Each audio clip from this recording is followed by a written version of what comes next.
soy integrante de SOCEL y voy a estar oficiando como moderador en esta segunda parte de la jornada que tenemos en el día de hoy, donde se van a exponer los trabajos de investigación.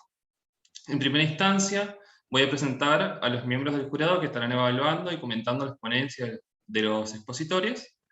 Tenemos a la doctora Celina Monzón, ella es bioquímica egresada de la Facultad de Ciencias Exactas, Naturales y Agrimensura de la UNE, doctora en Química de la UNE, jefe de trabajos prácticos en la Cátedra de Química Analítica e Instrumental, es parte del plantel docente de métodos instrumentales en el análisis de elementos, de la especialización en análisis de elementos. Es investigadora asistente del CONICET, así que bueno, buenas tardes, doctora. Buenas tardes, muchas gracias. Gracias. En segundo lugar, tenemos a la doctora Ana María Torres. Ella también es bioquímica, egresada de la Facultad de Ciencias Exactas, Naturales y Agrimensura de la UNE. Es especialista en docencia universitaria de la Facultad de Humanidades en la UNE.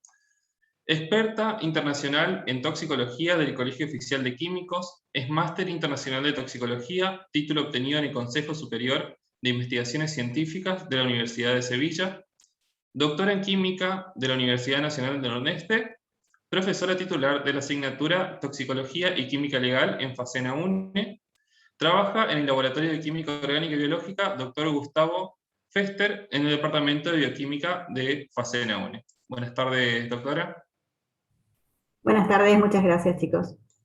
Bien.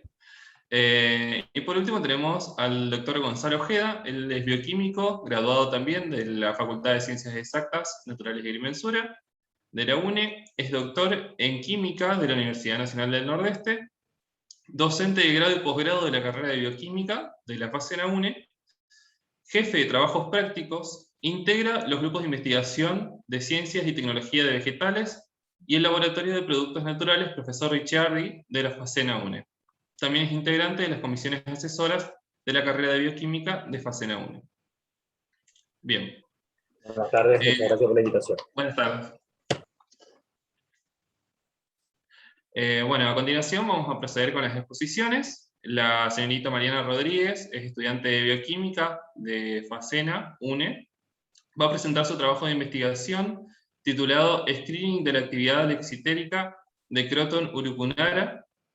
Fue realizado en FACENA UNE y su asesora es la doctora Ana María Torres. Así que Mariana, te cedo la palabra para que puedas realizar tu exposición. Hola, buenas tardes. ¿Pasa a compartir pantalla? Sí, por favor. Me avisa Juanma si se ve, por favor. Dale.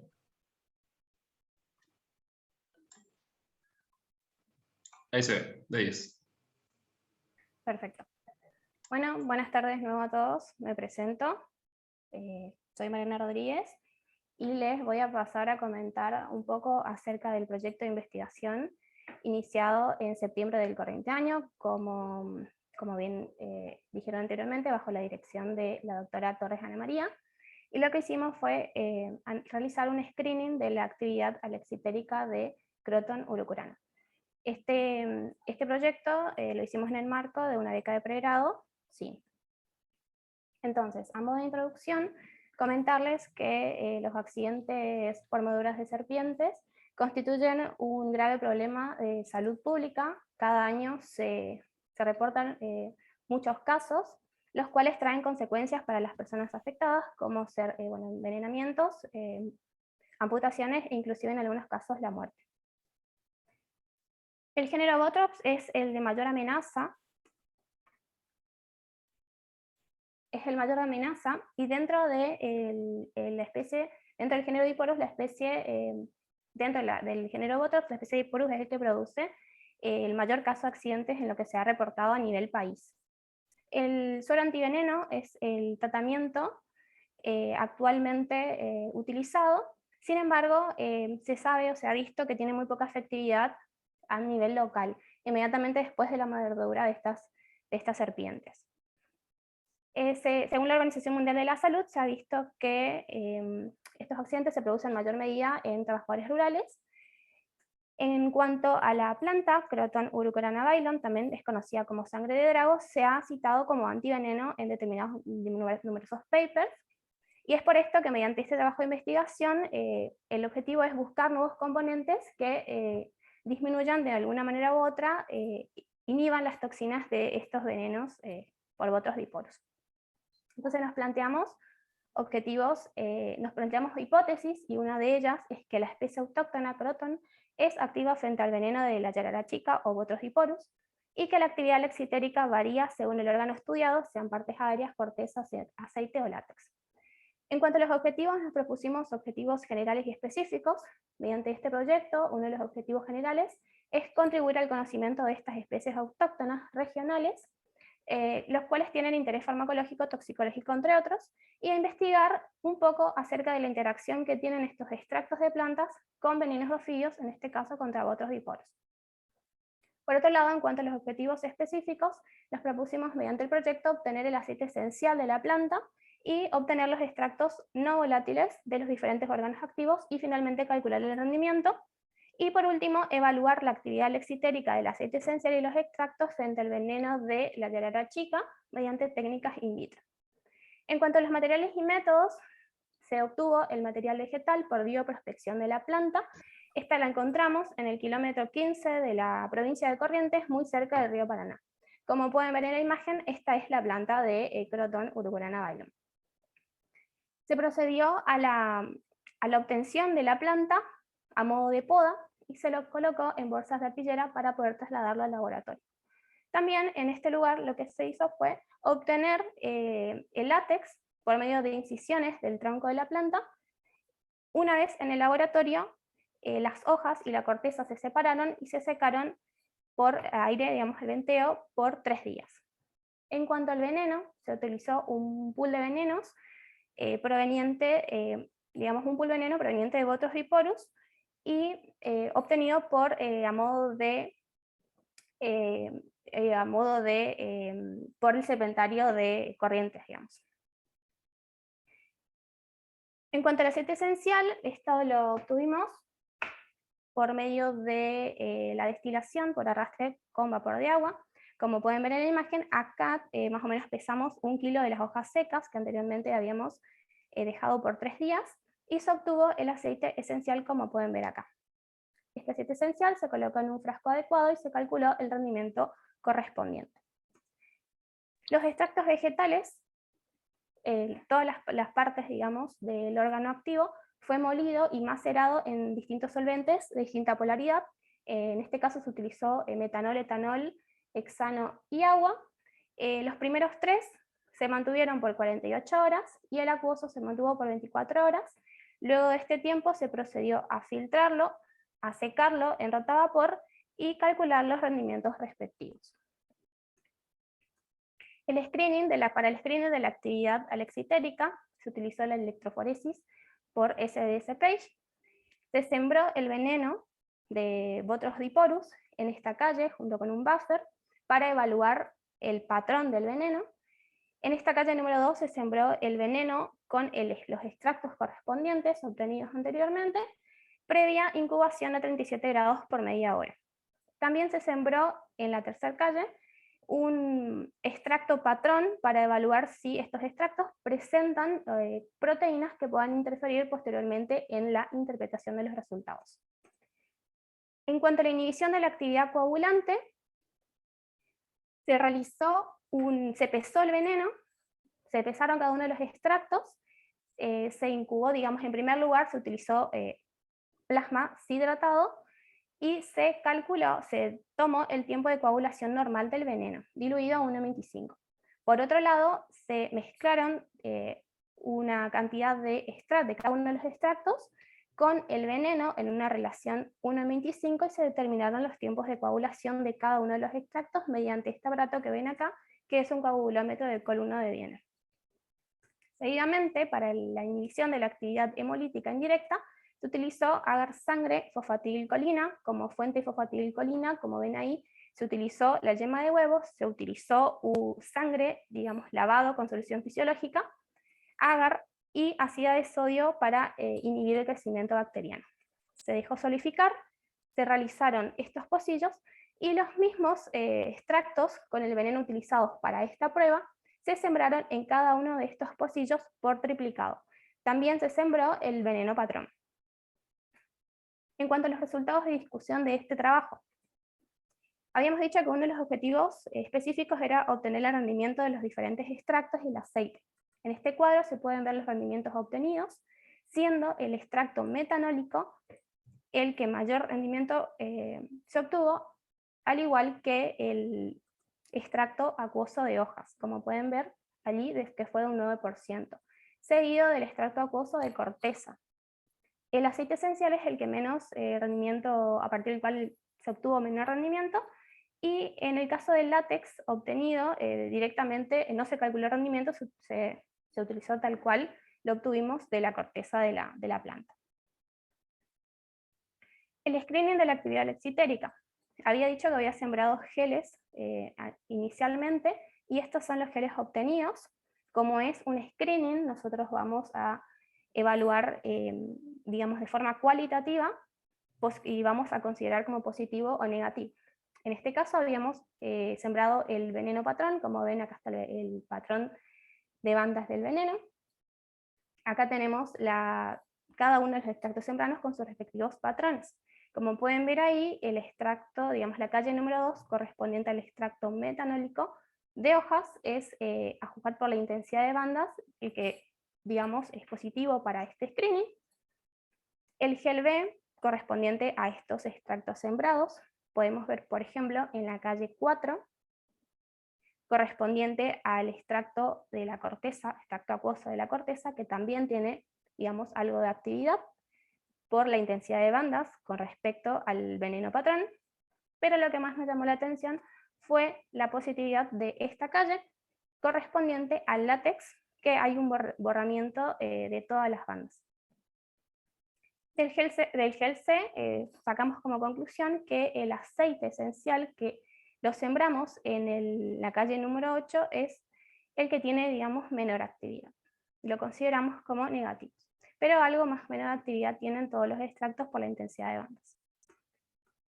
La inhibición de la actividad anticoagulante, había dicho que habíamos calculado el tiempo de coagulación normal del veneno, y vamos a considerar la inhibición del 100% de la actividad a los 500 segundos. Entonces fuimos sacando, acá tienen el tiempo de coagulación normal del veneno, que fue de 5,23, esto lo hicimos por duplicado, y en base a esto podemos ver que el extracto metanólico de hojas, al igual que el extracto etanólico y el látex, tienen un 100% de inhibición de la actividad coagulante del veneno, teniendo en cuenta que el veneno de Botrodiporus tiene actividad procoagulante. En este caso, estos tres extractos son los que inhiben al 100% esa actividad. Por otro lado, en cuanto a los resultados de la inhibición de la actividad hemolítica indirecta, el agar sangre con los extractos se había incubado por 20 horas a 37 grados, y luego de ese tiempo obtuvimos estos resultados. Como les había dicho, habíamos sembrado por triplicado, y lo que hicimos fue medir el diámetro del halo, siendo este diámetro del veneno el que tiene, digamos, el 100% de actividad hemolítica. Entonces, considerando este diámetro del halo, podemos ver que el extracto metanólico, que sembré en primer lugar, tiene un halo de hemólisis de 4 milímetros, correspondiente a un 60% del porcentaje de inhibición de la hemólisis indirecta, al igual que el extracto etanólico, seguido del látex, que en esta prueba tuvo el mayor porcentaje de inhibición de la actividad hemolítica del veneno. Entonces, como conclusión de este trabajo, podemos decir que efectivamente la planta Croton purpurana tiene actividad alexitérica, y esa actividad depende del órgano activo y también de la polaridad del solvente de extracción, ya que se ha visto que el metanol y el etanol, en el caso de las hojas, ha tenido mayor actividad, y el látex exudado de la corteza es la droga que mejor actividad, digamos, mostró contra el veneno de Botrodiporus. A modo de agradecimientos, quería agradecer al CIN por otorgarle la beca, y al Walter Medina de Libone, que ha identificado la especie, y personalmente agradecer al doctor Juan Pablo Rodríguez en el proceso de solicitud de la beca, por la ayuda, y obviamente a mi directora, la doctora Torres, por la paciencia y la orientación durante toda esta primera etapa del trabajo. esta es la bibliografía que utilicé. Muchas gracias, Mariana, y felicitaciones por tu presentación. Gracias. Bueno, como fue mencionado, anteriormente la asesora de este trabajo de investigación es la doctora Ana María Torres, por lo que el jurado se abstendrá a la evaluación y la devolución de este trabajo de investigación. Así que procederemos entonces a escuchar la devolución de los otros jurados. Podemos comenzar con el doctor Ojeda. ¿Dejo de presentar o...? Como quieran, no sé si los jurados quieren ver alguna de las diapos por ahí. Mariana, felicitaciones por el trabajo. La verdad que muy claro la presentación de los resultados. Felicitaciones por animarte a presentar en la jornada. Si bien es el único trabajo presentado, es un pantallazo general de lo que puede hacer un alumno, un estudiante de pregrado, bueno, en este caso de bioquímica, cómo puede comenzar a dar sus primeros pasos en la investigación, digamos. Me sorprende la claridad y la cantidad de resultados que tenés para tan poco tiempo de beca, lo cual habla de que estás muy bien orientada con tu directora y que me consta de cómo trabajan y lo mucho que trabajan, así que eso la verdad que es para felicitar. Respecto a los resultados, sí, están clarísimos, se ven perfectos los resultados, las propiedades lexitéricas que encontraste. Tengo dos preguntas simplemente. Una, ¿a qué atribuirías o por qué crees que el aceite esencial no tiene o no se encontró, digamos, propiedades alexitéricas, a qué se podría relacionar? Porque obtuviste aceite esencial, lo cual no siempre es fácil, digamos. Entonces, bueno, la primera pregunta sería eso. ¿Por qué crees que vos, digamos, que no tiene propiedad alexitérica? Principalmente por, digamos, los componentes que puede llegar a inhibir en el veneno, y eso, digamos, la conclusión a la que llegamos es que, porque en principio la intensidad de las bandas obtenidas acá en la pantalla, como estoy mostrando, en la última calle, que fue donde sembramos el aceite esencial, tanto en el gel B como en el gel C, la intensidad de la banda, digamos, correspondiente a esta zona, que se cree que salen, digamos, corresponden a todos los componentes procoagulantes del veneno, y a esta la fosfolipasa A2, infiero que digamos, no tiene, digamos, alguna actividad, al menos en este screening, en esta primera parte que realizamos, por la intensidad de la banda, que es muy parecida a la del veneno, que lo hicimos correr, digamos, como patrón en la primera calle. Entonces, seguramente por eso tendrá que ver con la naturaleza química, como mencionaste, porque hoy justamente mencionaba la importancia de la polaridad del solvente para la extracción, y eso seguramente te está extrayendo cosas distintas. Bueno, y seguido a esa primera pregunta viene de cabeza la segunda, es cómo vas a seguir con esto, cómo sigue el trabajo, cómo tienen pensado seguir. Bueno, estos resultados nosotros los obtuvimos la semana pasada, y esta semana ya siguió, digamos, los análisis, y lo que hicimos fue evaluar un poco más estos extractos que dieron, digamos, de alguna manera u otra, algún porcentaje de inhibición en cuanto a la actividad coagulante del veneno y la actividad, digamos, hemolítica. Lo que hicimos fue enfocarnos específicamente en el extracto metanólico, etanólico y en el látex, que fueron los que mayor actividad tuvieron en cuanto a estas actividades. Pero lo que vamos a hacer ahora, lo que hicimos en realidad fue analizar, digamos, llevar a cabo el mismo proceso, la actividad procoagulante y la actividad hemolítica, pero con una menor concentración del veneno. Entonces vamos a ver cuál de estos es el que tiene mayor actividad. Eso por un lado, digamos. Y por el otro, seguimos con el proceso del proyecto de investigación, que es determinar la actividad proteolítica, digamos, la inhibición de la actividad proteolítica que tiene el veneno, y bueno, seguramente más adelante podré comentarles un poco acerca de los resultados obtenidos ahí. Felicitaciones nuevamente para vos y para tu directora, la verdad que es muy buen trabajo. Gracias, profe. Muchas gracias, doctor Ojeda, por su aporte, por su evaluación. Proseguimos con la doctora Monzón, si puede ser. Muchas gracias. Mariana, me encantó la presentación del trabajo. no solo en esta instancia en la que haces la presentación con las diapositivas, sino la escritura del trabajo también. Me pareció sumamente claro, muy preciso, muy concreto. Están re bien delimitados los objetivos, la metodología, los resultados están re bien explicados. O sea, el trabajo en general excelente. Y la presentación también me pareció clarísima, ajustada, acotada a los requerimientos en cuanto al tiempo, todo. O sea que muchísimas felicitaciones, además muy, muy, muy claro, muy claro. Quería preguntarte si está pensado, esto es desde la ignorancia, porque yo trabajo en otra área, o sea, no tengo idea de esto, si tienen pensado en algún momento hacer que interactúen tanto el látex como el aceite esencial, o sea, si está pensado justamente por esto que vieron, de que el aceite esencial tenía una baja actividad, si lo pensaron, repito, esto es desde la ignorancia, porque no sé si es si es totalmente descabellado lo que estoy proponiendo, si está pensado hacer algún tipo de prueba con los dos en conjunto, porque quizás haya algún componente del aceite esencial que pueda ser exacerbado o potenciado con la presencia del látex. Pero nuevamente, desde la ignorancia, porque no sé cómo funcionan todos estos compuestos, no sé ni cuáles serán los compuestos activos.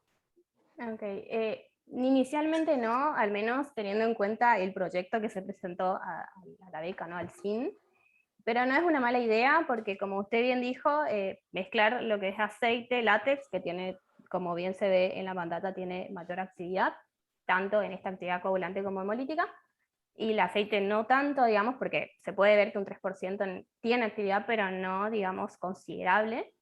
Y es una buena idea poder mezclarlo para ver, como usted bien dijo, si exacerba o todo lo contrario, disminuye la actividad de látex. Así que inicialmente no está pensado, pero podría considerarse mezclar estos dos componentes. La verdad. Y después lo otro que te quería preguntar, ya se me adelantó Gonzalo, era cómo sigue esto, o sea, cuáles son las etapas siguientes de la investigación, pero ya ha sido respondido. Así que muchas felicitaciones, me pareció excelente el trabajo. Se nota que en el poquito tiempo que arrancó la beca, le metieron con todo, o sea, compensaron toda la demora pandémica, pero excelente, se ve que estás súper entusiasmada. Obviamente que se nota la mano de Ana detrás y empujando e impulsando, y eso es buenísimo. Así que muchas felicitaciones y esperamos ver más presentaciones tuyas. Gracias, profe. De acá en adelante. Si se puede, sí será. Sí, espero tener buenos resultados en las próximas. Aunque no tengas resultados, el solo hecho de estar trabajando ya es importantísimo. Así que muchas felicitaciones. Gracias. Buenísimo. Muchas gracias, doctora Monzón, por su devolución. Por último, si la doctora María Torres quiere realizar algún comentario, no a modo de evaluación, sino comentando el trabajo o lo que fueron haciendo. No, más que nada lo que puedo hacer es felicitarla a Mariana porque realmente hace poquito comenzamos y es una alumna que realmente le pone muchas ganas, mucha garra y estudia, se prepara y trabaja. Así que felicitaciones para ella, un gusto realmente poder orientarla. Gracias, Y profe. por ahí creo que por ahí no quedó un poco contestado lo del el por qué los aceites no y los extractos sí. Nosotros lo que queríamos hacer con el proyecto este es un screening para ver si era importante qué parte de la planta se usa o no, porque la gente en la etnofarmacología, o sea, el uso popular de las plantas medicinales, a veces la usan en forma de cataplasma, y por ahí toman, lo que decían era parte de la corteza, en forma de cataplasma, por lo menos en Brasil se utiliza así esta planta. Y acá nosotros no encontramos actividad en la corteza, y eso por ahí tiene que ver también con el metabolismo secundario de las plantas, que depende del clima, de la tierra, depende de todos muchas de la parte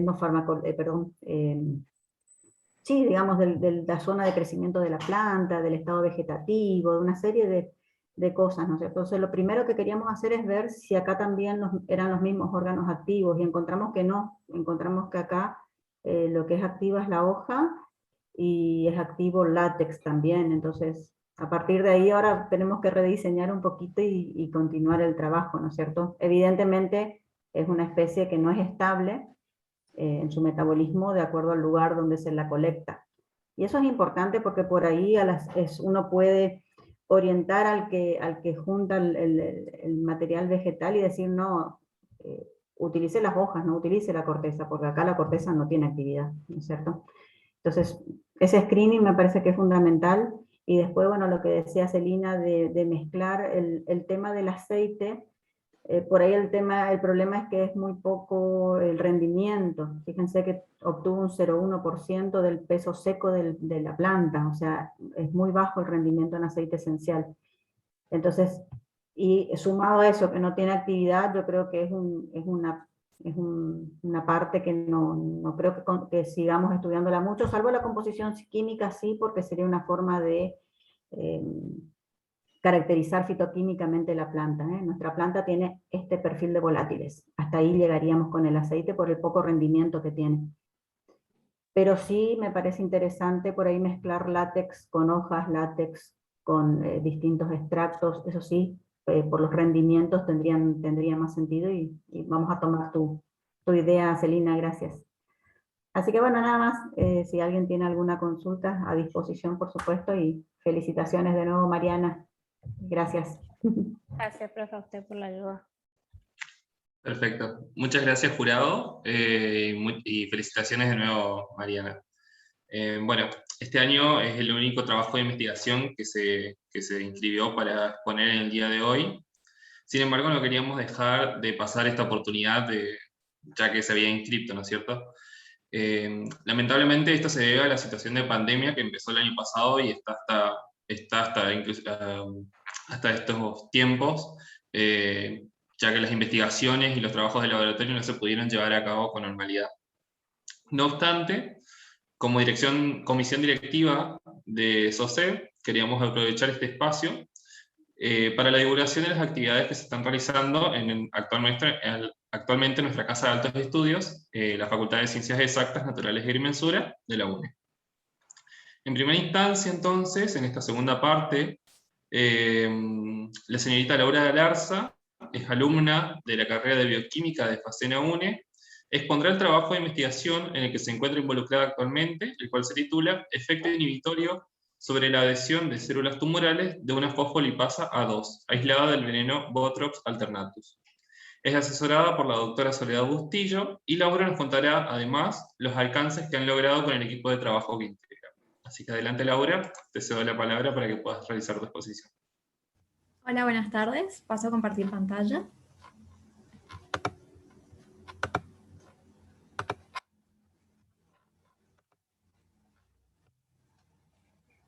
¿Se ve bien?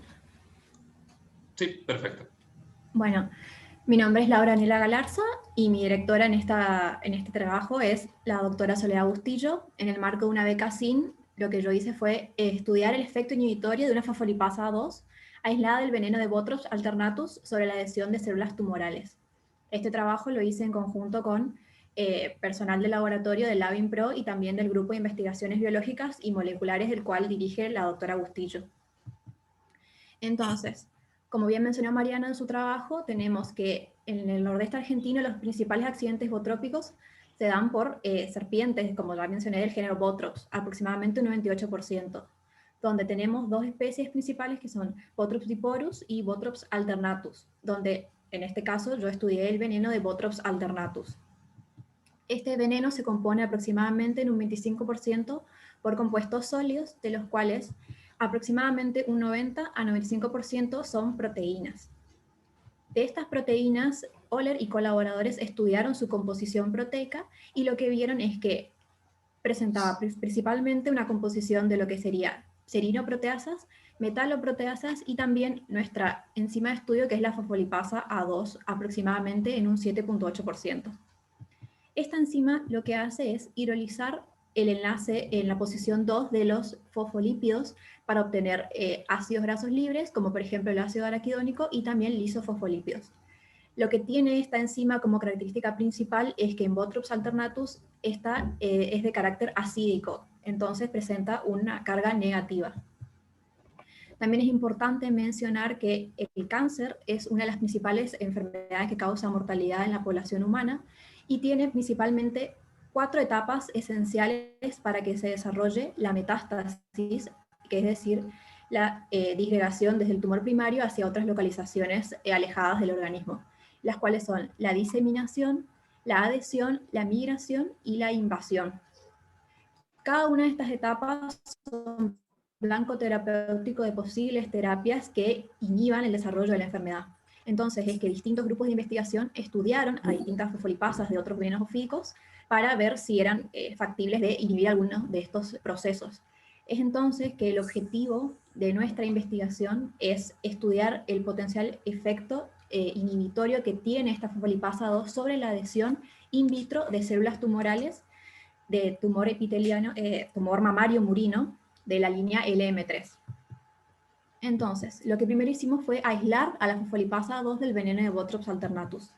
Entonces, a 30 miligramos del veneno liofilizado obtenido del CESPAN de la provincia de Corrientes, se lo sometió a 2 etapas cromatográficas sucesivas, las cuales la primera consistía en un intercambio iónico donde se utilizó DA de celulosa de carga positiva para separar a la fracción ácida de carga negativa. Y es allí que se sometió a una cromatografía de exclusión molecular donde se buscaba separar a la fracción proteica por diferencia de tamaños, utilizando Cefadex G75. Una vez así se logró aislar la fosfolipasa A2, se procedió a su estudio mediante la determinación de actividad hemolítica indirecta utilizando las placas de hemólisis, ya que esta enzima presenta esta actividad característica que la diferencia de las otras enzimas como son las serinoproteasas o las metaloproteasas. También se estudió que no presenta actividad proteolítica característica de las metaloproteasas. Y por otra parte, mediante electroforesis SS-Page, se determinó su peso molecular, el cual era de aproximadamente 28 kilodalton. Una vez se logró aislar la enzima, lo que se hizo fue realizar ensayos de citotoxicidad. Primeramente, se realizaron estos ensayos debido a que es muy importante que la enzima no sea citotóxica per se para la célula, es decir, que no le cause daño, porque si no, no se podía continuar con el resto del proceso evaluativo. Es entonces que utilizando placas de 96 pocillos o 96 wells, se incubaron por 24 horas las células de la línea LM3 a 37 grados en una atmósfera con el 5% de dióxido de carbono. Luego, se colocaron 3 concentraciones de la enzima para estudiar la citotoxicidad y estas concentraciones se estudiaron incubando las células con la enzima por 3 horas a 37 grados con una atmósfera al 5% de dióxido de carbono. Y se estudió mediante el método del cristal violeta la citotoxicidad. Las 3 concentraciones demostraron no ser citotóxicas para las células, por los cuales se podían aplicar para los estudios posteriores. Entonces, una vez determinado esto, se procedió al estudio de la adhesión celular, para lo cual las células tumorales se colocaron en un Eppendorf junto con las 3 concentraciones no citotóxicas de la enzima, y también se realizó un ensayo control utilizando las células tumorales, las cuales fueron colocadas en medio de cultivo para utilizarlas, como ya les dije, para control. Todos los Eppendorf fueron preincubados por 30 minutos a 37 grados y luego se sembraron en placas de 96 wells por 90 minutos, incubándolas a 37 grados en una atmósfera con el 5% de dióxido de carbono. Entonces lo que se buscaba era ver si factiblemente la enzima inhibía la adhesión celular, y para ello, mediante el método de cristal violeta, se realizó una comparación tomando el 100% de adhesión celular a aquellas placas que fueron sembradas con el medio de cultivo como control, y se realizó un estudio comparativo con aquellos que fueron sembrados con las distintas concentraciones crecientes de enzima. Entonces, como resultado, lo que obtuvimos primeramente fue que se logró aislar la fosfolipasa 2 de naturaleza acídica del veneno de Botrops alternatus, y la cual tenía un peso de aproximadamente 28 kilodalton. Como se puede ver en el cromatograma, en este pico fue aislada la fosfolipasa A2, este es el cromatograma de la exclusión molecular.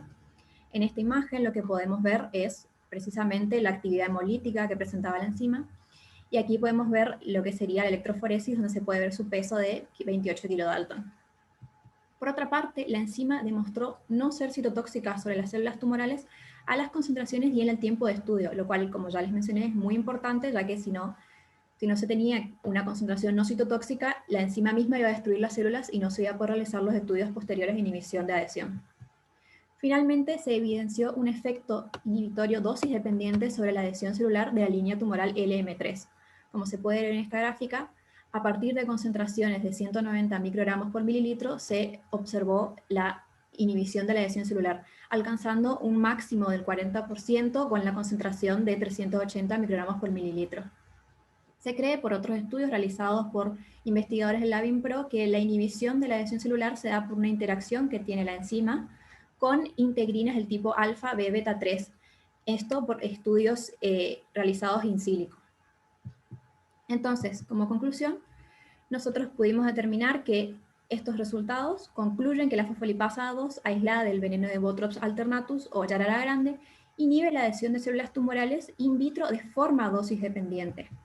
Y que si bien es necesario realizar más estudios respecto a este tema, estos hallazgos no sugieren que tiene un potencial uso como prototipo de droga con efecto antitumoral.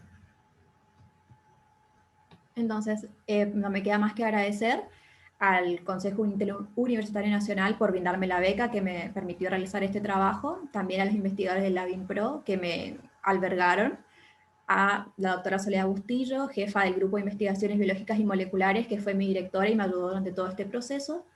Y también me queda ahora comentarles que está abierta la convocatoria para las becas CID de este año, desde el 1 de noviembre hasta el 3 de diciembre, que los requisitos son básicamente que tengan el 50% de las materias aprobadas, un promedio mínimo de 6 puntos y que no hayan cursado antes con otra beca CID. Y que así como yo puedo acceder a una beca, cualquier persona que desee puede hacerlo y que lo único que tienen que hacer es buscar un director que los albergue y que realmente es una oportunidad muy interesante y muy enriquecedora para comenzar en lo que sería el mundo de la investigación, ya sea si les gusta o no, sobre todo para adquirir la experiencia y ver qué es lo que les gustaría hacer el día de mañana y más que nada eso, como una experiencia muy interesante a futuro. Muchas gracias, Laura, y felicitaciones por tu trabajo. No sé si alguno de los jurados quiere realizar algún comentario respecto a la exposición. ¿Algún comentario o aporte?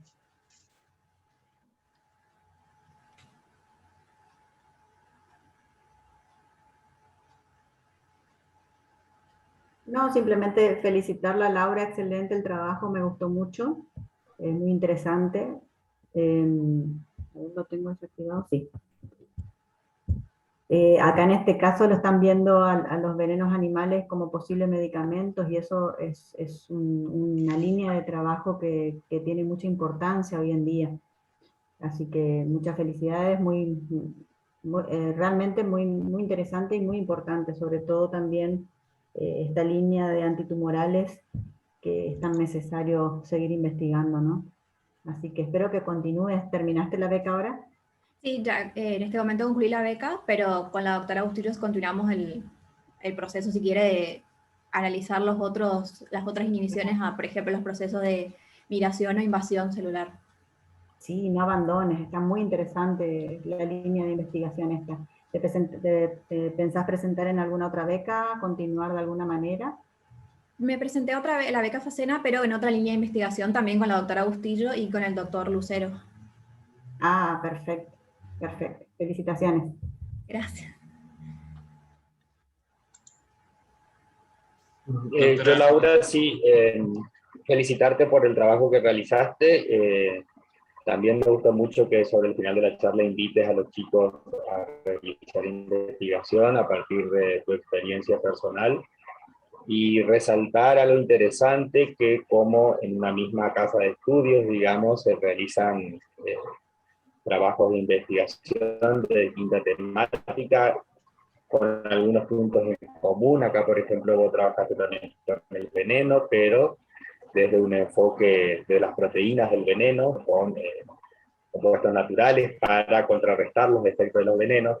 Entonces, separados por un piso, digamos, uno está en el segundo piso, otro en el primer piso, los grupos de investigación pueden encontrar espacios comunes para investigación, para ir ampliando justamente, y eso es lo que les tiene que quedar a los estudiantes de bioquímica, futuros bioquímicos, futuros investigadores en bioquímica, que el trabajo de investigación requiere eso, ¿sí? Trabajo en equipo, ver ideas de distintos grupos de trabajo, ver cómo se pueden armar trabajos de investigación interesantes, y vos eso en el grupo del Labin Pro seguramente lo viste, cómo se hace trabajo interdisciplinario y a veces transdisciplinario con otras disciplinas, con otras carreras. Vos lo mencionaste por ahí un poco de lo que es in sílico, que es todo lo que se viene, que la parte de modelado y demás, y como el bioquímico también tiene muchísimo para poder aportar en esa área, así que felicitaciones por haber realizado este trabajo y también felicitaciones por haber solicitado otra beca y seguir en la línea de la investigación. Así que muy lindo tu trabajo. Muchas gracias, y también mencionar que la doctora Bustillo trabaja en conjunto con la doctora Ana Torres. Sé que trabajan en conjunto, también en el Labin Pro trabajamos en conjunto con distintos biólogos, con gente de otras carreras incluso, así que más que nada se fomenta eso, la unión con otros vínculos y también con otras personas de otras carreras en pos de un bien común que es la investigación.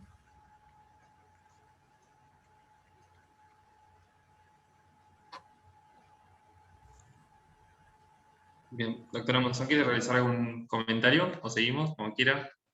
Seguimos, no hay problema, más que quiero resaltar la interdisciplinariedad. Hoy más que nunca, si no pensamos en conjunto, ni siquiera te dan la beca. O sea, hoy a la hora de presentar un pedido de beca, hay que mostrar que uno es capaz de trabajar con los biólogos, con los ingenieros, con los matemáticos, sobre todo nuestra carrera bioquímica que tiene aristas para todos lados. O sea, esto hay que pensarlo, esto mentalícense ya desde estudiantes, sí o sí hay que trabajar en grupo y hay que ser capaces de interactuar con otros grupos de otras carreras o que hacen otras cosas completamente diferentes, y cuanto más interdisciplinario sea un trabajo, más enriquecedor es y más chance tiene uno de ganar la beca. O sea, esto anótenlo como tip a la hora de hacer una presentación, que sea interdisciplinario. O sea, lo que es estrictamente químico y no es tan seductor a la hora de hacer una presentación como algo en lo que trabajan con biólogos, con veterinarios, con, no sé, con colaboración de Libone, con colaboración. Cuanto más interdisciplinario sea, más chances tienen de ser beneficiados y por supuesto que uno mucho más aprende. Pero ese es mi aporte. Hay que pensar hoy por hoy hay que pensar en conjunto. La ciencia, ya se murió el científico de laboratorio que estaba él solito trabajando, no existen más. Todos son grupos de investigación y grupos muy interdisciplinarios. Ya no existe más el científico solo. Al contrario, es sospechoso un científico solo. Bien, muchas gracias a los tres miembros del jurado por sus comentarios y felicitaciones nuevamente a Laura por su exposición. Bueno, para ir finalizando la jornada del día de hoy, la doctora Celina Monzón va a realizar la misma dinámica que vimos con Laura. La doctora se encuentra trabajando en una investigación que consiste en el desarrollo de un método de extracción en músculo de Pacú, posterior derivatización y análisis por cromatografía bidimensional con detección por espectrometría de masas. Se utilizan herramientas quimiométricas, PCA, y se compararon los tejidos de Pacú arrocero y Pacú de cría tradicional. El trabajo a presentar fue llevado a cabo en la Universidad de Washington, en Seattle, Estados Unidos. Así que adelante, doctora Monzón, le cedo la palabra. Muchas gracias, Juan Manuel. Bueno, les pido disculpas a Ana y a Gonzalo porque esto ya lo escucharon, así que lo voy a presentar de nuevo. Bueno, para los que todavía no me tuvieron de profe, yo enseño en química analítica instrumental y esto que les voy a contar ahora es perfil metabolómico de Pacú. Como dijo Juan Manuel recién, esto se llevó a cabo, esperen que no puedo pasar acá. Esto es el producto de una beca de investigación del Ministerio de Educación, Presidencia de la Nación, con la Fundación Fulbright. Fue una estancia de investigación de 3 meses, desde diciembre del 2019 hasta febrero 2020, y llegué una semana antes que empiece la cuarentena. O sea que llegué de casualidad y todas las estancias que estaban programadas para el transcurso del 2020 quedaron suspendidas. Fulbright no hizo convocatorias a beca en el 2020 y recién se están reactivando ahora 2021, y lo que quedó en el tintero del año pasado es como que se descalabró todo, pero toda esta introducción venía a la carrera de la investigación arranca así, cuando uno es estudiante y son las ganas estas, y no termina nunca. Uno nunca puede decir, ya estoy muy grande como para hacer una estancia de investigación. Yo la verdad que la quería hacer en la instancia doctoral, cuando estaba estudiando en mi doctorado y no se dio, y bueno, pude hacerla ahora, muchos años después de haberme doctorado, y todo esto viene a colación de que siempre son buenísimas estas experiencias. En este caso, esta beca de investigación era para ir al exterior del país, pero toda beca de investigación está buenísima, y si ustedes tienen ese incentivo y esas ganas, métanle, porque hay un montón de oportunidades, muchísimas oportunidades.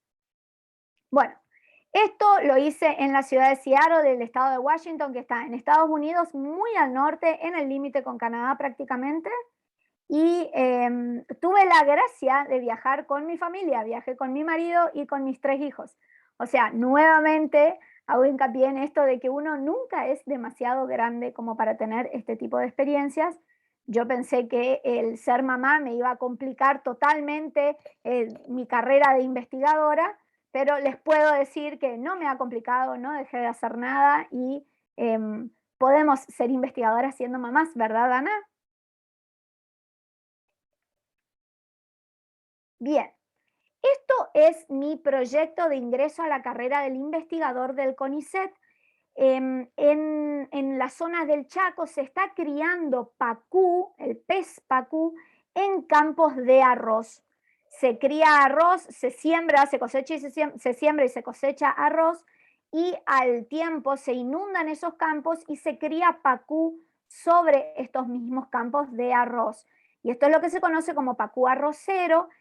Esto de la piscicultura en realidad se hace en Asia desde hace muchísimos años. Es una cultura milenaria, la cría de peces sobre campos de otros, sobre cultivos principalmente de arroz. O sea que esto no estamos inventando nada nuevo. Lo que es nuevo es la cría del pacú, de la especie de pacú. Entonces yo trabajé, nuestra idea en el proyecto era ver cómo influyen todas estas cuestiones del arroz, especialmente la presencia de los agroquímicos, cómo influyen sobre el tejido del pacú. Ese era mi proyecto de ingreso a la carrera del investigador científico. Y para esta beca en particular, la idea era estudiar agroquímicos comparando el pacú arrocero, que yo compré en supermercados, con pacú criado en estanque que me donaron en la Facultad de Veterinaria la gente del ICMINE, que es el Instituto de Ictiología del Nordeste. Nuevamente, vuelvo a lo que le dijimos a Laura recién, la interdisciplinariedad es fundamental, porque al mostrar que uno está trabajando con veterinaria, con esto que es producción animal, además la parte química, es como que el proyecto en sí tiene un peso totalmente diferente de centrarme solo en el estudio de agroquímicos en un tejido. Es como que hay que vender un poco la idea y vender que muchos grupos van a trabajar sobre lo mismo. Bien, las muestras con las que trabajé, lo que hice fue lo siguiente. Tenía pacú arrocero que compré en supermercados de la ciudad de Corrientes y pacú criado en estanque, que es el que me donaron el ICMINE. Tenía 10 peces de cada uno de estos grupos. Tomé aproximadamente 5 gramos de músculo del tejido muscular, porque es la porción comestible del pacú. Los trituré, los procesé con una mini pimer, los coloqué sobre placas de Petri y esto fue liofilizado. Una vez liofilizado, tuve que destruir ese tejido y colocarlos en Eppendorf. Y esta cajita que tenía más o menos 100 Eppendorf, lo metí en mi mochila y lo llevé a Estados Unidos. Afortunadamente llegaron los peces porque era como muy factible que me los decomisaran en la aduana, pero no sucedió. Llegaron los 10 peces, las muestras de los 10 peces de pacú arrocero, y los 10 pacúes criados en estanque llegaron felizmente al laboratorio en la Universidad de Washington. Entonces, lo que les voy a contar es qué hice con estos peces. Tuvo 4 etapas este proceso. Primero es la preparación de muestra, que es la extracción. Luego, en la preparación de muestra, una segunda etapa muy importante que fue la derivatización, la inyección al cromatógrafo y finalmente el análisis de datos. Cada uno de mis peces tenía al menos 2 viales. De estos 2 viales, yo hice todo esto que les voy a contar. De cada vialcito yo extraje 4 viales.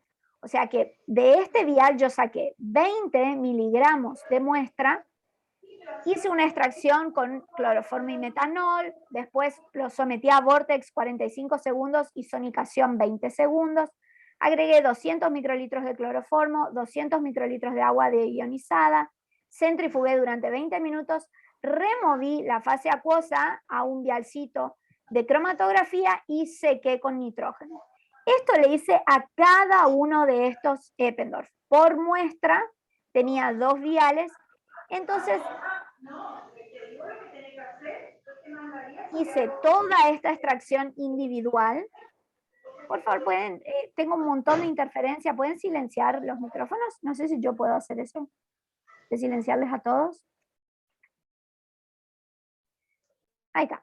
Bueno, hice un proceso de extracción individual para cada uno de estos 8 vialcitos y finalmente uní los 8 extractos que se suponían que eran del mismo pez, pero justamente es tan heterogénea esta muestra que yo quería evitar o por lo menos compensar estos problemas de heterogeneidad de las muestras.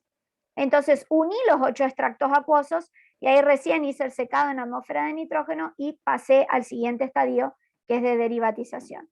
Con lo cual, cada uno de mis viales que iban al cromatógrafo estaban compuestos por 8 fracciones de cada uno de los peces. El siguiente estadio era la derivatización. Derivatizar es transformar una molécula para que pueda ser leíble o procesable.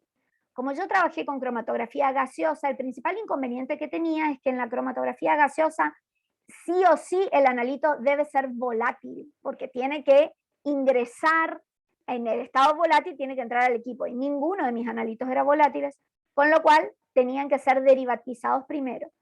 Y este tipo puntual de derivatización lo que hace es tomar los oxidrilos y a los oxidrilos les agrega un grupo metilsilano, trimetilsilano.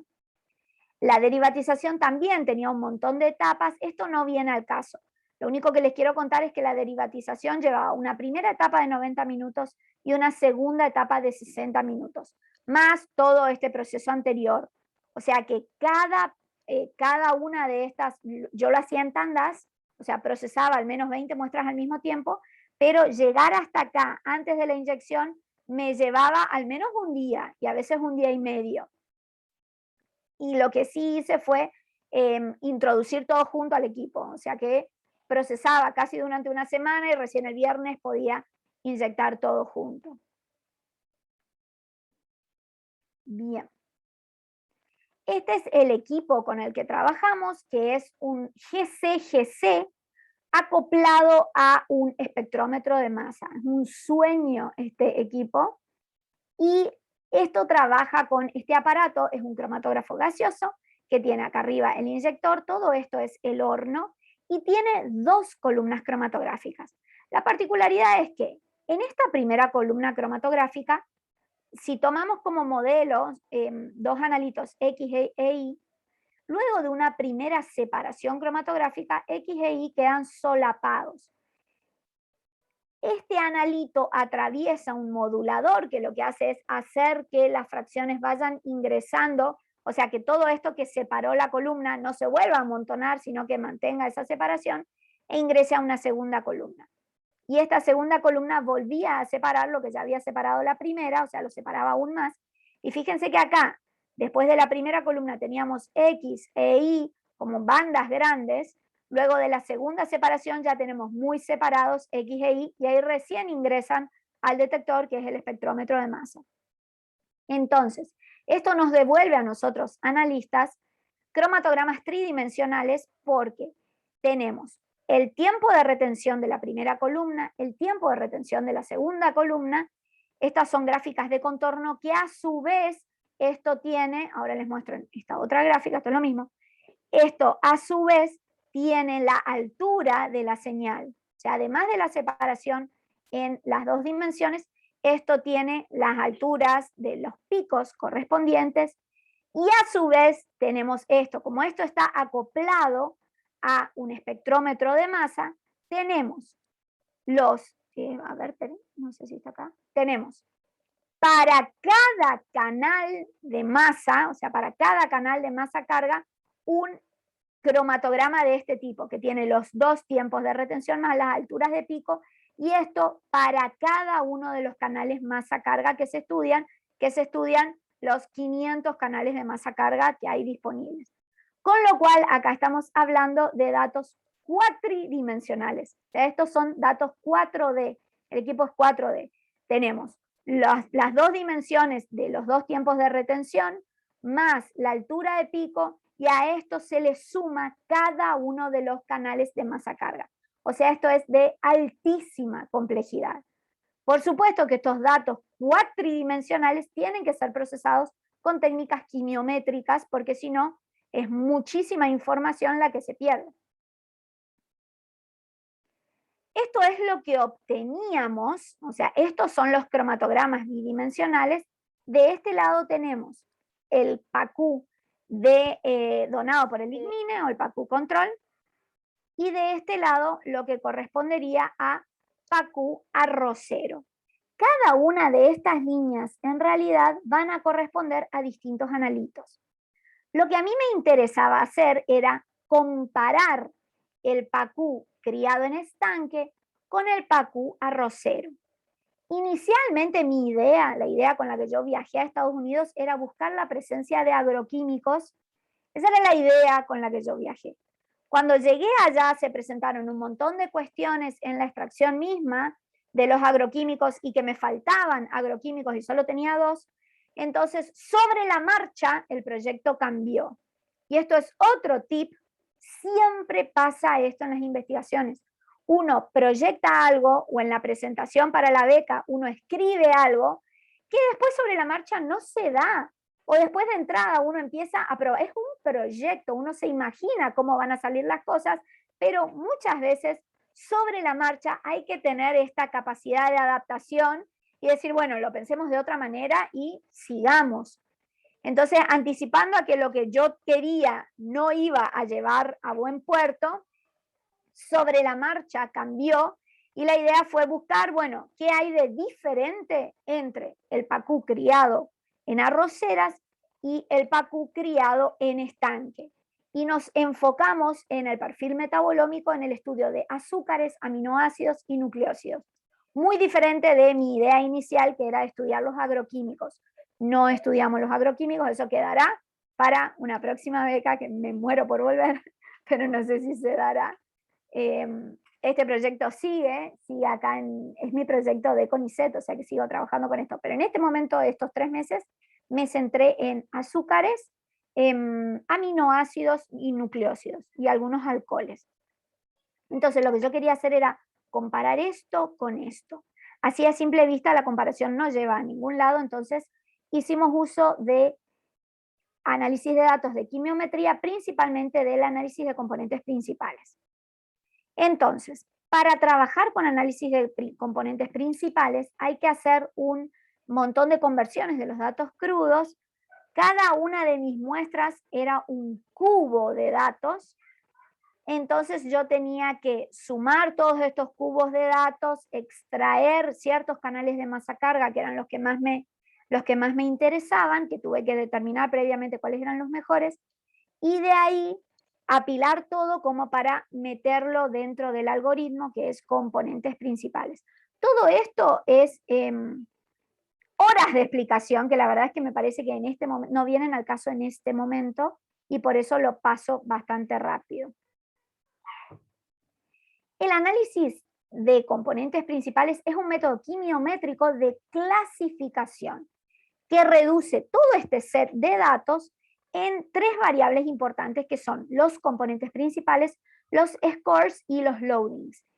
Y esto me permite volver hacia el cromatograma y decir, bueno, los importantes que permiten diferenciar el pacú arrocero del pacú criado en estanque son fulanito, fulanito, fulanito, fulanito. Y son estos puntos, o sea, este es el gráfico que me da componentes principales, y yo cada uno de estos puntos lo puedo llevar a mis cromatogramas. Entonces, componentes principales es una herramienta que me permite decir, este analito que sale acá es importante porque es bien diferente en el pacú arrocero y en el pacú criado en estanque. O sea, hay que prestarle atención a estos 10 analitos. Y yo le pedí los 10 analitos que tuvieran más diferencia entre ellos. Entonces, una vez que identifiqué cuáles eran esos analitos, siguiendo con otros algoritmos quimiométricos, yo podía determinar la diferencia entre, por ejemplo, para la glucosa, ¿cuál es la diferencia en concentración entre la glucosa del lignine, que es la glucosa del pacú criado en estanque, sobre la glucosa del pacú arrocero que yo compré en el supermercado? Entonces, esto lo hice con los 10 analitos que tenían mayor diferencia entre los peces, entre las muestras de control y arrocero, y eso me permitió elaborar esta tablita. Este fue el trabajo que yo hice en esta estancia de investigación y lo hemos publicado como el método de extracción de estos componentes y esto que se llama el perfil metabolómico del pacú.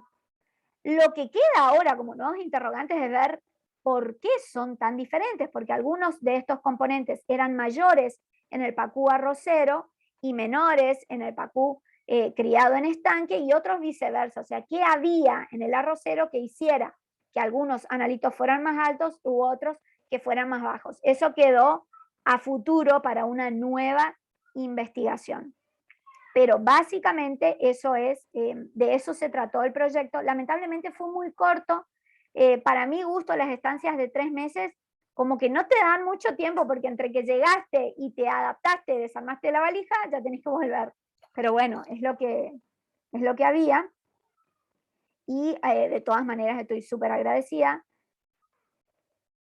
Los metabolitos que estudié eran azúcares, aminoácidos, bases nucleotídicas y algunos lípidos.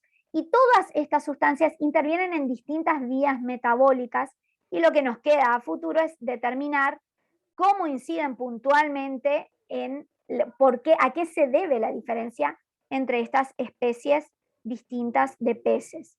O sea, perdón, es la misma especie, pero están criados de manera diferente. ¿Cómo influye la crianza en estos grupos? Este es el grupo de investigación, era un grupo muy grande, y lo que me llamaba la atención es que todos eran estudiantes doctorales. Este grupo en particular no tenía posiciones postdoctorales, por lo cual los chicos se doctoraban y seguían a otros grupos, con lo cual todos eran un grupo súper joven, todos eran menos de 25 años, y a medida, ni bien se iban doctorando, iban pasando. Dentro de este grupo hay un montón de matemáticos, hay ingenieros, hay químicos, o sea, el grupo en sí era súper interdisciplinario y todos con esta visión de buscar de sus formaciones. En Estados Unidos las carreras de base son muy diferentes de las nuestras y tienen como un crisol de materias, entonces todos tenían una visión gigantesca de lo que se podía hacer. Aparte, trabajaban, la manera de trabajar era buenísima. Dentro del grupo cada uno tenía su propio proyecto, pero a su vez tenían proyectos en los que estaban asignados de a 2. Entonces, la riqueza de las interacciones a mí me voló la cabeza hablando de manera muy coloquial. Una experiencia increíble. Y bueno, como les conté, me fui con mis 3 hijos y con mi marido. Estuvimos estos 3 meses en la ciudad de Seattle, o sea que además de haber sido una experiencia profesionalmente sumamente enriquecedora a nivel personal, también fue increíble. Bueno, dejo de compartir mi pantalla y vuelvo con ustedes.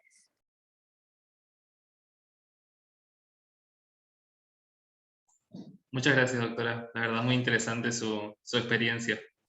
No sé si alguno de los miembros del jurado quieren realizar algún comentario al respecto, algún aporte. Doctora Torres o doctora Ojeda. Simplemente las felicitaciones, ya lo hemos conversado varias veces con Celina, realmente este tipo de intercambios son fabulosos. Uno viene con todas las pilas, como dicen, con todas las ideas y con todas las ganas de seguir trabajando y de hacerlo bien, de hacerlo como corresponde. Así que felicitaciones, Celina, y a seguir como siempre. Yo creo que lo más interesante sería en que por ahí los alumnos, si tienen alguna consulta, alguna pregunta, algo que les haya hecho ruido, que pregunten, anímense y pregunten. Estamos para contestar. Felicitaciones, Celina, excelente. Gracias, gracias, gracias. Hay que irse, hay que postularse a cuanta cosa haya. Lo otro que no les conté, que sí conté en una jornada de SOCEP, allá por el 2018, cuando me acababa de postular esto. Esta es la vez número 33 que me postulé y gané. Las 32 veces anteriores perdí. O sea que jamás se den por vencidos. Cuando uno tiene la idea, si esa beca no me salió, me vuelvo a presentar, y uno va aprendiendo con cada una de estas presentaciones. O sea, no crean ni que es un camino lineal, ni que es solamente para gente sumamente inteligente, nada más alejado de la realidad. Esto es persistencia pura y seguir presentándose hasta que a uno le salga. Verdaderamente yo creo que aprendí más de las veces que no me salió, que perdí en una convocatoria, que esta en la que finalmente se me dieron las cosas, pero métanle. Ahí alguien preguntaba en qué consistía la beca o qué te cubría, digamos. Que me parece que está bueno que cuentes o comentes, digamos. Buenísima la porque pregunta. hay distintos tipos de becas, digamos. Eso, tristemente, en nuestro país y con nuestra realidad económica, es un factor súper importante que hay que tener en cuenta.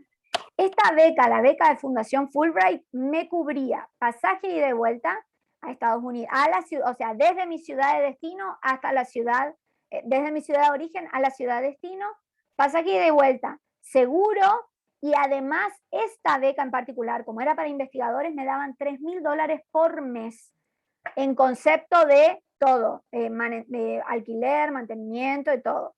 Yo viajaba o sea, me daban un único cheque por $9.000 que cubría los 3 meses, más los pasajes. Obviamente que como yo fui con mi familia, eso pagamos nosotros, nos comimos todos los ahorros, etcétera, etcétera, etcétera. Pero es un factor súper importante. Hay becas que cubren todo, hay becas que son semibecas, hay becas que solo cubren el pasaje. Y eso está todo súper detallado en la convocatoria. Esta beca para mí es incluso mejor que la de CONICET para investigadores. Antes la beca de CONICET para investigadores daba también un estipendio, hoy por hoy es solo el pasaje, pero también tiene que ver con la situación de nuestro país. Las becas Erasmus, me parece que también, no sé, Gonzalo, vos con qué te fuiste ahora. Yo me fui con una de Fundación Carolina a España, ahora que esto también incluía pasaje y era un estipendio mensual allá de 1.200 euros. Así que sí, son muy distintas las becas, y como dice Celina, la persistencia es fundamental para esto, no desalentarse a la primera que nos sale. A veces sale la primera, a veces no. Es un caminito continuo. Algo que les quería comentar es que la investigación se puede dividir en dos etapas fundamentales, digamos. Una, lo que es investigación de pregrado, que es todo lo que se hace antes de recibirse, ¿sí? Y en esa instancia hay muchos tipos de becas. Están las becas SIN, están las becas de PACENA, están las becas de la UNE, y también hay otras becas que permiten, por ejemplo, viajar al exterior, ¿sí? Siendo estudiante aún. El tema es que esas becas para viajar al exterior no tienen mucha difusión, pero yo conozco casos de alumnos de bioquímica que han viajado, por ejemplo, tal vez no a hacer investigación, pero sí a hacer un curso de idiomas a Estados Unidos, ¿sí? Hay otras becas que sí permiten hacer pasantías de investigación, están las becas del Grupo Montevideo que permiten ir a países sudamericanos a hacer investigación. Es cuestión de averiguar, investigar, preguntar, ¿sí?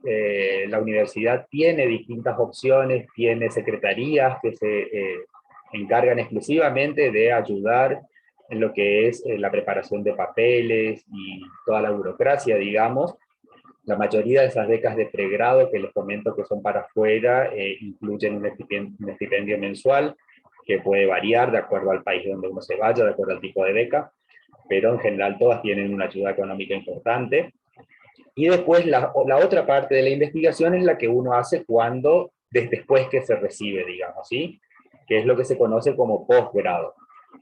Ahí, digamos, si uno se dedica a la investigación, sea haciendo un doctorado, sea haciendo una maestría, es decir, una carrera de posgrado, las posibilidades se van abriendo, hay mucha más oferta de becas, digamos.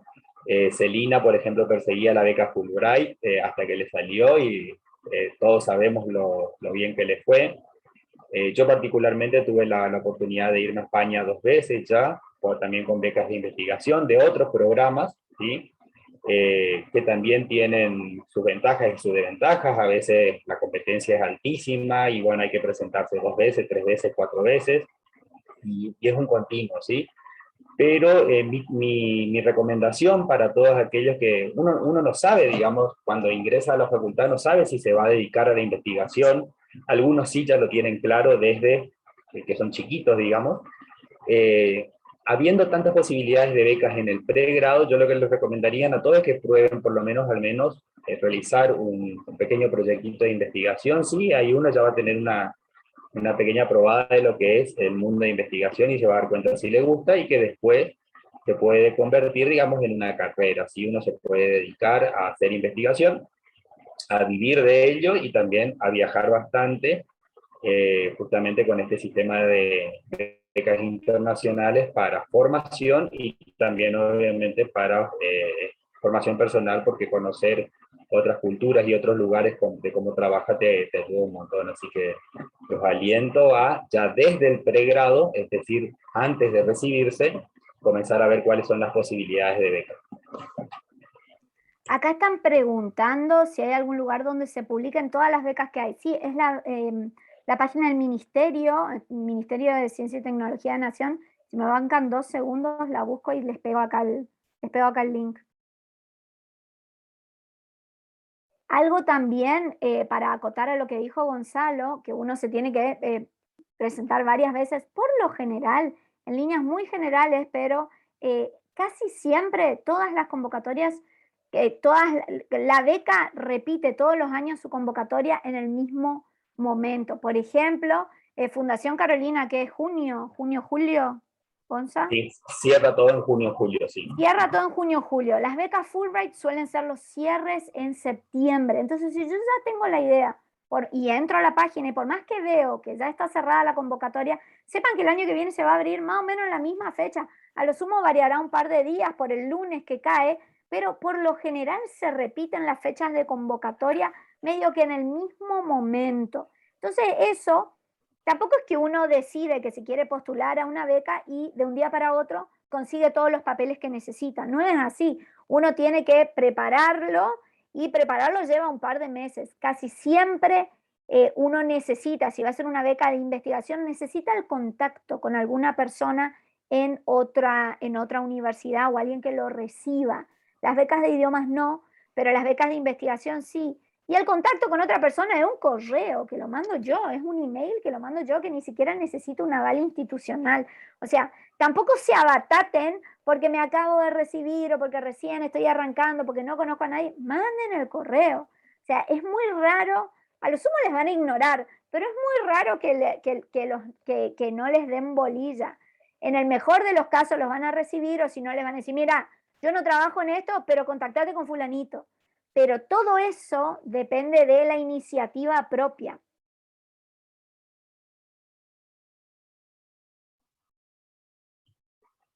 Sí, también algo como dice Celina, tal vez entran a ver y ya cerró la convocatoria, bueno, no quedarse. aprovechar ese año para hacer algún antecedente. ¿Cómo se hace un antecedente? Acercándose a los grupos de investigación que ya hay en la facultad, preguntarles si está abierta alguna beca local, se presentan a esa beca, o pueden hacer también pasantías no rentadas.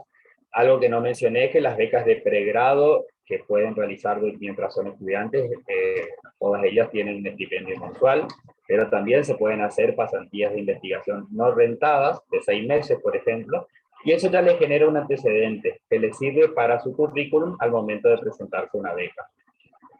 Otra cosa que es muy bien vista como currículum, digamos, bueno, que claramente que tengan un conocimiento de idioma inglés, así que siempre que puedan hacer algún curso de inglés, aprovechen y lo hagan.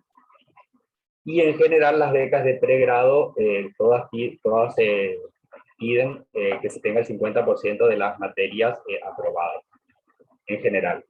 ¿Qué pueden hacer hasta que llegan al 50% de materias aprobadas? Juntan antecedentes, como participando en estas jornadas, como las que organiza SOCEP, ¿sí? Metiéndose como adscripto en alguna cátedra, es decir, todo lo que ustedes puedan ir cargando en su mochilita, les va a servir el día de mañana para presentarse a las diferentes convocatorias. Bien, muchas gracias. Les comento que este año tuvimos una sorpresa, una grata sorpresa, que fue que estamos teniendo asistentes de chicos de la Universidad de Panamá. Uno de ellos consulta en el chat, dice: buenas tardes, consulta, ¿pueden estudiantes de otros países aplicar estas becas de organizaciones o fundaciones para investigaciones en Argentina? Somos un grupo de pregrado de Tecnología Médica de Panamá. Saludos. Sí pueden. Hay un montón de becas para estudiantes del exterior para que vengan a la Argentina, o incluso, bueno, Fulbright puntualmente, Fulbright es para estudiar en Estados Unidos o para que estudiantes norteamericanos estudien en otros lugares. Hablo de Fulbright porque es la que yo conozco. Si ustedes de Panamá quisieran postularse a Fulbright, ahí ya tendrían que buscar Fulbright Panamá y es solo para ir a Estados Unidos. Pero para venir a Argentina hay un montón de otras cosas. Ya puse ahí en el chat, Campus Global es la página, y ahí, ahí está copiado el link, es campusglobal.educacion.gov.ar. Este es un listado del Ministerio de Educación de la Nación y lleva a cada una de las convocatorias puntuales, tanto para venir a estudiar a la Argentina como para que los argentinos vayan a estudiar al exterior, y está, como les contaba Gonzalo, para los distintos niveles, tanto para los estudiantes de pregrado como para estudiantes de posgrado. Así que entren ahí a mirar, a ver a dónde hay, incluso pueden elegir por los países. O sea, si yo me quiero ir a Francia, ¿qué tengo? O si quisiera hacer una beca de investigación, ¿en qué lugares del mundo hay distintas becas? Con sus fechas, con todo, y con los links hacia los sitios de las becas. Está muy buena esa página, así que entren a mirar si es que les interesan este tipo de experiencias que, repito, son sumamente enriquecedoras desde donde se los mire, desde el punto de vista personal, desde el punto de vista profesional, culturalmente. Esto abre la cabeza en una manera que no lo podemos explicar. La prueba está en Gonzalo, que se fue una vez, que se fue otra vez, y la verdad es que estas experiencias te dan ganas de seguir yendo, o sea, de seguir vinculándote con gente de otros lugares.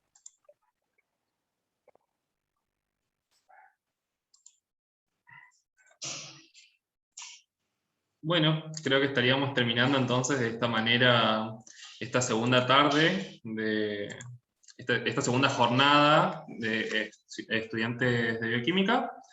Agradecerles la participación tanto a Laura como a Mariana, agradecerle a los miembros del jurado que dieron su opinión, sus aportes, sus comentarios, que fueron enriqueciendo esta tarde. Por otra parte, agradecerle a los sponsors también, a Servilab, a Copitas Corrientes y a MJ Ambos, y a nuestros colaboradores que son el Colegio de Bioquímicos de Chaco, el Colegio de Bioquímicos de Corrientes y el Centro de Estudiantes de nuestra facultad.